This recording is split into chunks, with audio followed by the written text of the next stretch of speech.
નમસ્તે વિદ્યાર્થી મિત્રો, કર્મયોગ પરિવાર વતી ફરી આજના આ ઓનલાઈન ક્લાસીસમાં આપ સૌ વિદ્યાર્થીઓનું હાર્દિક સ્વાગત છે. તો વિદ્યાર્થી મિત્રો કે સરસ મજાનો જે આપણો છઠ્ઠો પાઠ ધૂળીય માર્ગ એમનો આપણે અભ્યાસ કરવાનો છે. તો વિદ્યાર્થી મિત્રો, ધૂળીય અને માર્ગ, ધૂળીય એટલે ધૂળ, માટી. તો આપણે જ્યારે બાળક હોય ને એ બાળકનો જે માટી સાથેનો, ધૂળ સાથેનો ખૂબ જ ગાઢ છે તે નાતો છે તે રહેલો હોય છે. તો એવી રીતે માર્ગ એટલે કે રસ્તો. તો અહીંયા આપણે એકદમ છે જે મકરંદ દવે રચિત આ ઉર્મી ગીત છે અને જે ગામડાનું જે પ્રાકૃતિક દ્રશ્ય છે, ગામડાની જે લોકો રહે છે, ગામડાનું જે પ્રકૃતિ સાથેનો નાતો છે, તો એમનું અહીંયા વર્ણન છે એ સરળતાથી છે તે કરવામાં આવ્યું છે. તો અહીંયા લેખક છે મકરંદ દવે, ધૂળીય માર્ગ. અને બીજો અર્થ થાય આપણે કાવ્યની દ્રષ્ટિએ આપણે જોઈએ તો સાદો અને સાત્વિક માર્ગ. સાદો અને સાત્વિક માર્ગ, તો એટલે ધૂળીય માર્ગ. તો એમના લેખક છે મકરંદ વજેશંકર દવે. આખું નામ આવે મકરંદ. ઘણી બધી એક્ઝામો હોય અને એમાં ઘણી વખત જે કવિઓના આખું નામ છે તે પૂછવામાં આવતું હોય છે. તો આખું નામ છે મકરંદ વજેશંકર દવે. જન્મ 13/11/1922, મૃત્યુ 31/1/2005.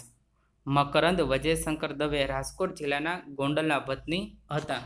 વર્ષો સુધી મુંબઈ રહ્યા પછી તેઓ વલસાડ પાસે નંદીગ્રામમાં વસ્યા. સાહિત્યની સાધનાની સાથે સાથે આધ્યાત્મિક ક્ષેત્રે ગતિ કરતા રહ્યા. ગાંધી યુગના પછીના ગાળામાં આધ્યાત્મિક સાધનાને અનુલક્ષતી કવિતા રચનાર તેઓ મરમી કવિ હતા. તેમના કાવ્યમાં જીવનનો આધ્યાત્મિક અનુભવ સાદી સરળ ભાષામાં પણ ચોટદાર રીતે રજૂ થાય છે. તેમને 1979નો રણજીતરામ સુવર્ણચંદ્રક મળ્યો હતો. તો વિદ્યાર્થી મિત્રો, આપણે જે મકરંદ દવે, તો રાજકોટ જિલ્લાનું જે ગોંડલ તાલુકો છે અને એ ગોંડલ તાલુકાના તે જન્મસ્થળ ત્યાંના વતની હતા. અને ત્યાર પછી એ મુંબઈમાં છે તે વસવાટ કરે અને મુંબઈથી જે વલસાડમાં જે નંદીગ્રામ આશ્રમ આવેલો છે, આદિવાસી વિસ્તારમાં આવેલો આશ્રમ છે, અને એ આશ્રમમાં જે આદિવાસી લોકોના વિકાસ માટે છે એ જીવન પર્યંત છે ત્યાં જ કાર્ય કરે છે. તો હવે આપણે જોઈએ તો સાહિત્યની સાધનાની સાથોસાથ આધ્યાત્મિક ક્ષેત્રે પણ ગતિ કરતા રહ્યા. ઘણું બધું કહેવાય કે 22થી કે 15થી 48 સુધીનો જે ગાળો હતો એ ગાંધી યુગના સમય તરીકે ઓળખવામાં આવતો હતો. ને ત્યાર પછી જે ગાંધીજીના પછીનો જે ગાળો હતો ને એ ગાળામાં એનું આધ્યાત્મિક જીવનમાં છે તે પરિવર્તન થઈ જાય છે. હવે ગાંધીજીના સંપર્કમાં આવ્યા અને એ સમય દરમિયાન દેશની જેવી પરિસ્થિતિ હતી એ પરિસ્થિતિ પ્રમાણે ઘણું બધું કાવ્યની કે સાહિત્યની એમને રચના કરી છે. તો ત્યાર પછી કે ગાંધી યુગના પછીના ગાળે, ગાંધી યુગનો ગાળો જે ગાંધીજીનો જે 1915થી ને 1948 સુધીનો જે ગાળો છે એ ગાંધી યુગના સમય તરીકે ઓળખવામાં આવે છે. તો એ ગાંધી યુગના સમય પછીના ગાળામાં જે મકરંદ દવે છે તો એનું આધ્યાત્મિક સાધનાને અનુલક્ષતી કવિતાઓ રચનાર તેઓ મરમી કવિ હતા. હવે ત્યાર પછી જે 1948 પછી એને સાહિત્ય સર્જનમાં જેટલું પણ જે રચના કરી તો એમાંથી આધ્યાત્મિક દ્રષ્ટિ જોવા મળે છે. તો આધ્યાત્મિક દ્રષ્ટિ એટલે આપણે જે ધર્મને લગતી, આપણી જે સંસ્કૃતિને લગતી, આપણા ધર્મને લગતી જેટલું પણ સાહિત્ય રચાય છે ને આધ્યાત્મિક સાહિત્ય તરીકે ઓળખવામાં આવે છે. તો કહેવાય કે નંદીગ્રામ આશ્રમમાં આદિવાસી લોકોની સેવા પણ કરતા હતા અને ઘણું બધું આધ્યાત્મિક સાહિત્યની પણ રચના કરી હતી. તેમના કાવ્યોમાં જીવનનો આધ્યાત્મિક અનુભવ સાદી સરળ ભાષામાં પણ ચોટદાર રીતે રજૂ થયો છે. તો અહીંયા કવિ શું કીધું કે આધ્યાત્મિક અનુભવ, એને આધ્યાત્મિક જે કહેવાય કે સાહિત્ય છે એ કોઈ પણ કવિ કે લેખકનો એક આધ્યાત્મિક પ્રત્યક્ષ અનુભવ છે અને એ અનુભવને આધારે એ કોઈ પણ સાહિત્યની રચના કરતા હોય છે. પણ અહીંયા જે મકરંદ દવે છે કે આધ્યાત્મિક સાહિત્ય એવું છે તો એમાં ઘણા કવિ છે એકદમ સરળ અને ચોટદાર ભાષામાં લખતા હોય છે ને ઘણા જે કવિઓ છે પદ્યાત્મક શૈલીમાં રચતા હોય છે, સૂત્રાત્મક શૈલીમાં રચતા હોય છે. તો એ થોડુંક જે સામાન્ય લોકોને સમજવામાં મુશ્કેલી પડે છે. પણ અહીંયા જે મકરંદ દવે છે કે સાદી અને સરળ ભાષામાં ચોટદાર રીતે એનું સાહિત્યની સર્જન છે તે કરતા હતા. ને તેમને 1979નો જે રણજીતરામ સુવર્ણચંદ્રક છે તે મળ્યો હતો. તો ગુજરાત સાહિત્ય સભા દ્વારા આ એવોર્ડ છે તે એનાયત છે તે કરવામાં આવે છે. ગુજરાતી સાહિત્યની શ્રેષ્ઠ કૃતિ એ ગુજરાત સાહિત્ય સભા દ્વારા પસંદ કરવામાં આવે છે અને એ પ્રમાણે કવિઓને કે લેખકોને એ એવોર્ડ છે તે એનાયત કરવામાં આવે છે. તો આના ઉપરથી આપણને ખબર પડે કે ગુજરાતી સાહિત્યમાં પ્રથમ હરોળના કવિઓમાં સ્થાન પામેલા કવિ છે. તો મકરંદ દવેની ઘણી બધી જે કૃતિઓ છે તેનો આપણે પણ ક્યારેક મળે એવા પુસ્તકો, તો એ પુસ્તકોનો આપણે પણ ક્યારેક અભ્યાસ છે તે કરશું. જગતમાં સૌથી વધુ મૂલ્યવાન તો માણસ વચ્ચેના પ્રેમ લાગણી છે. હવે માણસને આપણે જગતમાં એ કવિ શું કહે છે કે જગતમાં સૌથી મૂલ્યવાન કિંમતી તો માણસ વચ્ચેનો પ્રેમ છે, લાગણી છે. કઈ વસ્તુ કિંમતી છે? અત્યારનો જે આધુનિક સમય છે તો એમાં માણસને જોઈને ખુશી નથી થતા. પ્રાચીન જે આપણો જે દાદાનો જે પિતાનો જે સમય હતો ને એ સમય દરમિયાન એકબીજાના માણસને જોઈ ને ઘરે આવે તો આવકારો મીઠો આપજે એવી પરિસ્થિતિ હતી. એટલે માણસને જોઈને એકદમ રાજી થતા હતા. તો એક માણસને જો એકાબીજા માણસને જો હળી મળીને રહી, લાગણીથી રહી, પ્રેમથી રહીએ તો એ જ સાચો જે મૂલ્યવાન છે તે કિંમતી વસ્તુ છે. તો અહીંયા આપણે એકદમ છે હળી મળીને બધા સાથે રહેતા હોય તો એવા સમયમાં આપણા જીવનમાં કોઈ પણ મુશ્કેલી આવે તો આપણે કોઈ પણ લોકો છે એ સતત સાથ સહકાર આપવા માટે તત્પર રહે છે.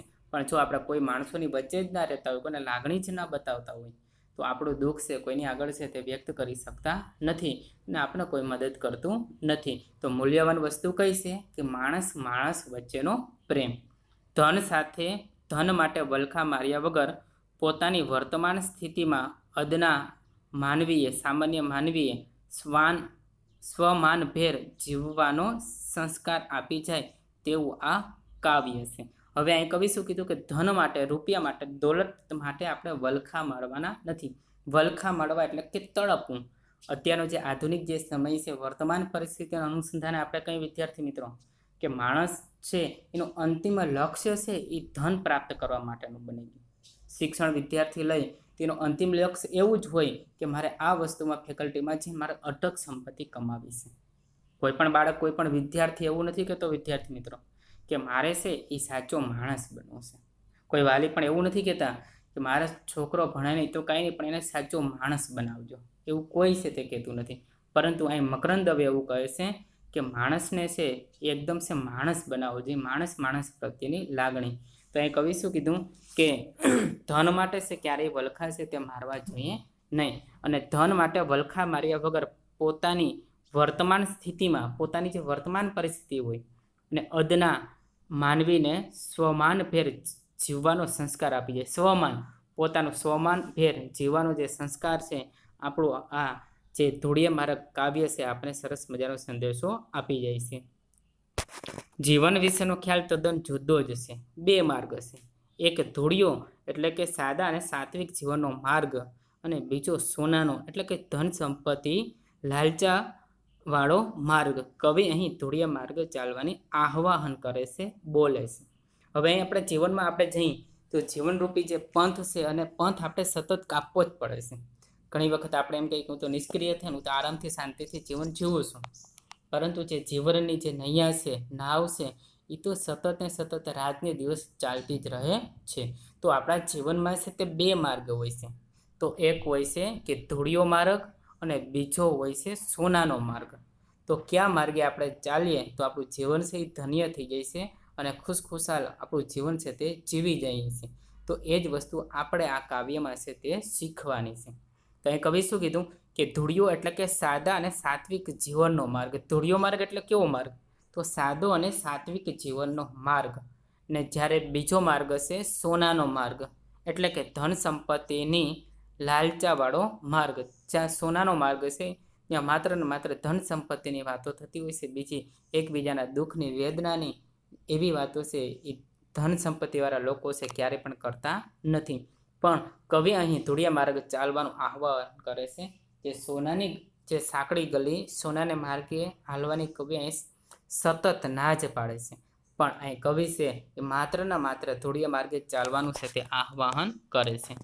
હવે આપણે જોઈએ વિદ્યાર્થી મિત્રો તો કઈ વસ્તુ કે જે ધૂળિયા માર્ગ આપણે કેવા માર્ગે ચાલવાનું છે વિદ્યાર્થી મિત્રો? આપણે છે તે ધૂળિયા માર્ગ ચાલવાનું છે, સાદો અને સાત્વિક માર્ગે ચાલવાનું છે. સરસ મજાનો પગદંડી ઉપર ચાલ્યા જતા હોય, સાદા માર્ગે ચાલ્યા જતા હોય તો એ રસ્તા ઉપર ચાલવાવાળા પણ આપણા જેવા સામાન્ય જ માણસો હોય છે. તો એવો આપણે સરસ મજાનો અહીંયા આ ઉર્મી ગીતનો આપણે અભ્યાસ કરીએ કે કોણે કીધું ગરીબ છીએ, કોણે કીધું રાંક, કા ભૂલી જા મન રે ભોળા, આપણા જુદા આંક, થોડા નથી સિક્કા પાસે, થોડીક નથી નોટ, એમાં તો શું બગડી ગયું ને એમાં તેસી ખોટ.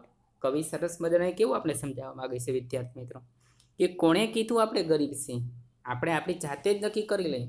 બીજા લોકો આપણે કહે કે તું ગરીબ છો તો એ પોતાની જાતે જ ગરીબાઈ નક્કી કરી લે છે. કોણે કીધું? આપણે એકદમ ધનવાન છે, આપણી પાસે અઢળક સંપત્તિ છે. વિદ્યાર્થી મિત્રો, આપણે ક્યારેય જીવનમાં એવું નહીં માનવાનું કે મારી પાસે દોલત નથી, સંપત્તિ નથી. તમારી જે હૃદયની જે લાગણી છે, પ્રેમ છે, એ જ તમારી અમૂલ્ય શક્તિ છે, તમારી ધન દોલત છે. એટલા માટે કવિ કહે છે કે કોણે કીધું ગરીબ છે, કોણે કીધું કે આપણે ગરીબ છે? પ્રશ્નાર્થ છે. કોણે કીધું રાખ? આપણે કોણે કીધું રાખ? રાખ એટલે પણ ગરીબ થાય છે વિદ્યાર્થી મિત્રો. તો કોણે કીધું કે આપણે ગરીબ છે? કા ભૂલી જા મન રે ભોળા, આપણા મનને છે એમ ભોળું કીધું છે. મન આપણું એકદમ ચંચળ છે, આપણું જેવી રીતે એને વાળી એવી રીતે મન છે તે વળી જાય છે, એકદમ નાજુક છે. એ મન ક્યારેય વૃદ્ધ થતું નથી, એકદમ સરસ મજાનું. જે રસ્તે આપણે વાળવાનો પ્રયત્ન કરીએ તો એ માર્ગે છે તે વળી જાય છે. એટલા માટે શું કીધું? તો અહીંયા કવિ કહે છે તને કોણે કીધું કે તું ગરીબ છો? કાં ભૂલી જા મન રે ભોળા, હે મન તું તો ભોળું છે, આપણા જુદા આંખ, આપણી જુદી વિચારવાની ક્ષમતા છે. શું કીધું? કે આપણા જુદા આંખ, આપણી જુદી વિચારવાની ક્ષમતા છે. થોડાક નથી સિક્કા પાસે, થોડીક નથી નોટ, તો એમાં તો શું બગડી ગયું ને એમાં તેસી ખોટ. હવે કવિ શું કહે કે આપણી પાસે થોડાક સિક્કા નથી, આપણી થોડીક પૈસા નથી ને થોડીક નોટો નથી, તો એમાં આપણે શું બગડી ગયું, એમાં આપણે શું ખોટ આવી છે?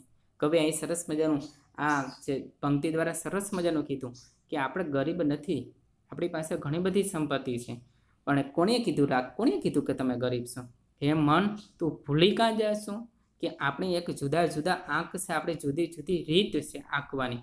કે આપણી પાસે થોડાક સિક્કા નથી, આપણી પાસે થોડાક રૂપિયા નથી, પૈસા નથી, તો એમાં આપણું કાંઈ બગડી જવાનું નથી ને આપણને એમાં કોઈ પણ જાતની ખોટ આવવાની નથી.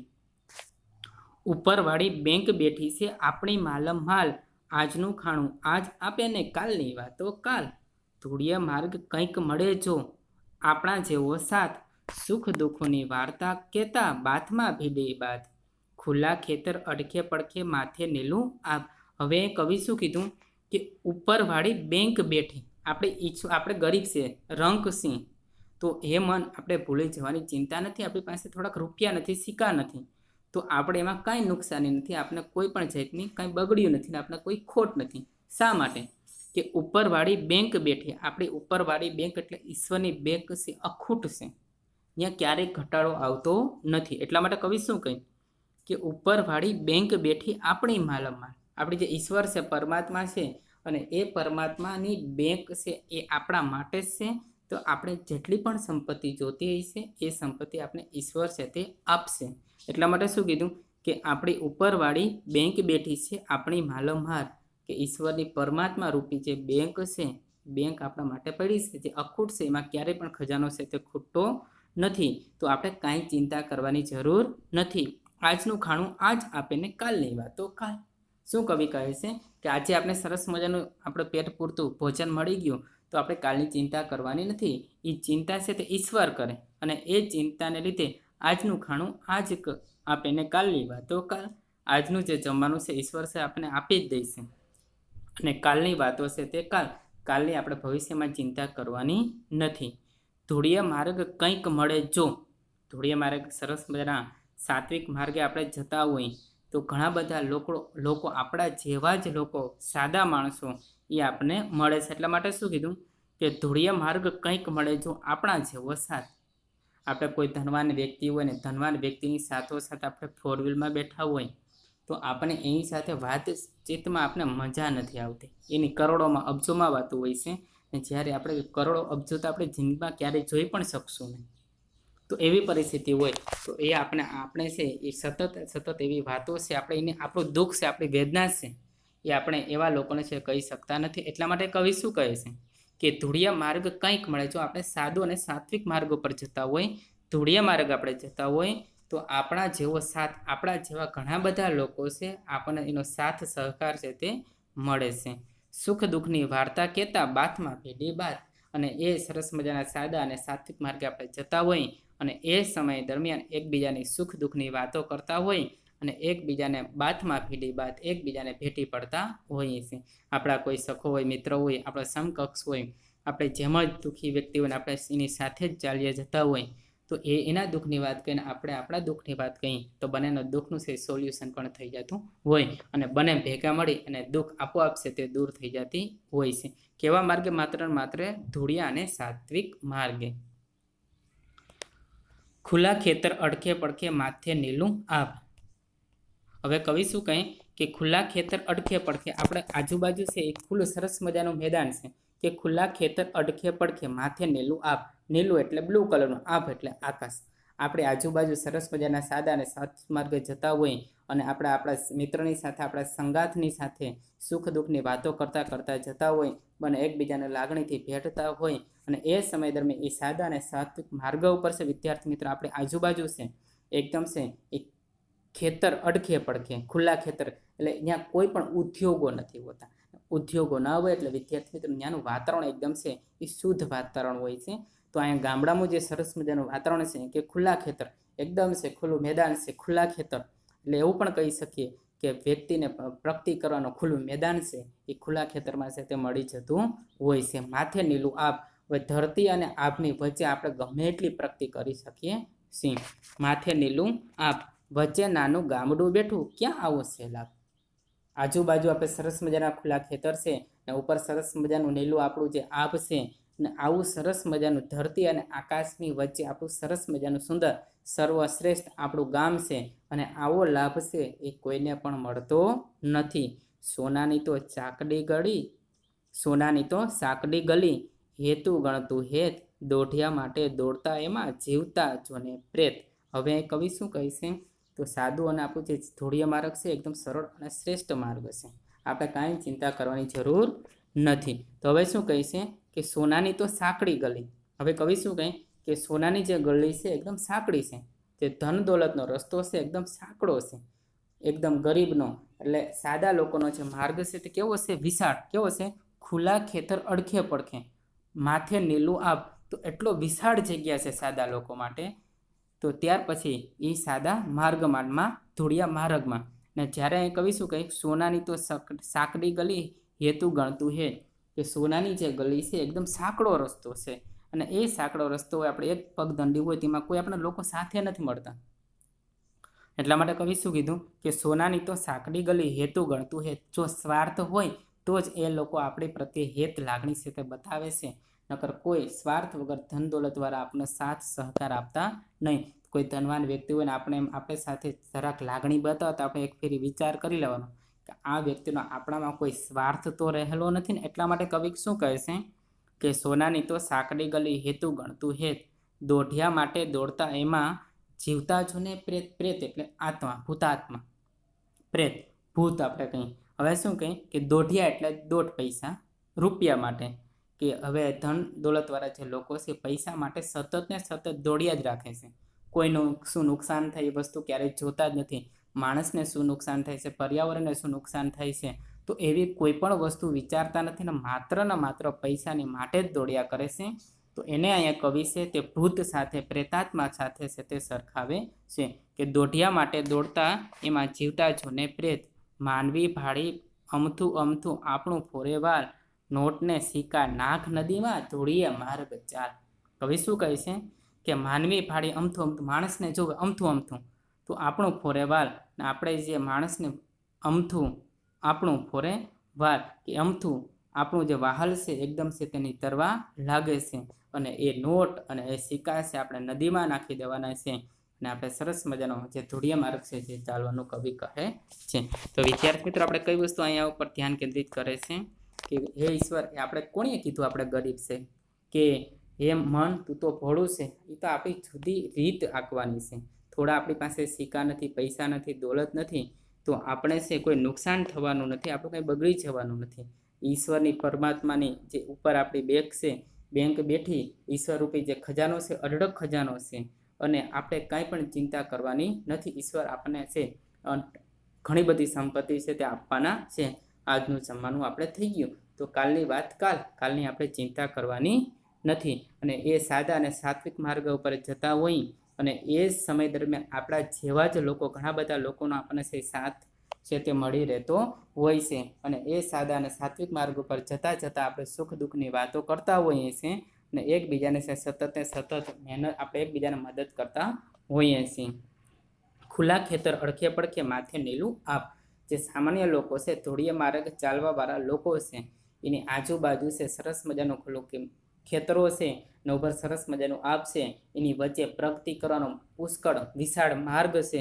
તો એ માર્ગમાં એ છે તે ગતિ કરી શકે છે. તો વચ્ચે નાનું ગામડું બેઠું, આવો ક્યાં લાભ? સરસ મજાનું ધરતી અને આકાશની વચ્ચે સરસ મજાનું આવું ગામડું છે, તો આવો લાભ છે તે કોઈને મળતો નથી. ને જ્યારે ધન દોલતની જે રસ્તો છે એ સાંકડો રસ્તો છે, ત્યાં બધા લોકો એકબીજાને મદદ કરતા નથી. જ્યાં તેમનો સ્વાર્થ હોય ત્યાં તેમની પ્રેમ લાગણી છે તે વરસાવતા હોય છે. અને ઘણા બધા એવા લોકો છે, કવિ કહે છે કે રૂપિયા માટે દોડ્યા જ કરે છે. એના કવિ અહીંયા છે તે પ્રેતાત્મા સાથે સરખાવે છે. અને માણસને જોઈને અમથું છે તે વહાલ છે તે નિતરાવતા હોય છે. માણસને જોઈને લાગણી થતી નથી, માત્ર ને માત્ર સેમ્યુલેશન કરતા હોય છે. તો એવા નોટને સિક્કા આપણે નદીમાં નાખી દેવાના છે. આપણે એવું ધન સંપત્તિવાળું જીવન જીવવાનું નથી, પરંતુ આપણે સાદું અને સાત્વિક જીવન છે તે જીવવાનું છે. એટલા માટે અંતે કવિ કહે છે કે નોટને સિક્કા નાખ, નદીમાં ધોળિયા માર્ગ ચાલ. ગુલાલ અને ગુંજારમાંથી આપણું આ ઉર્મી ગીત છે તે લેવામાં આવ્યું છે. તો આપણે પણ ધન સંપત્તિનો મોહ ન રાખવો જોઈએ વિદ્યાર્થી મિત્રો, અને સાદો અને સાત્વિક માર્ગે આપણે છે તે સતત ચાલવાનો પ્રયત્ન કરવો જોઈએ. આપણા જીવનમાં પણ આમાં જે મકરંદ દવેના ઘણા બધા આ ઉર્મી ગીતમાં જે વિચારો છે એ આપણા જીવનમાં છે તે ઉતારવાનો પ્રયત્ન કરવો જોઈએ. ધન્યવાદ. વંદે માતરમ.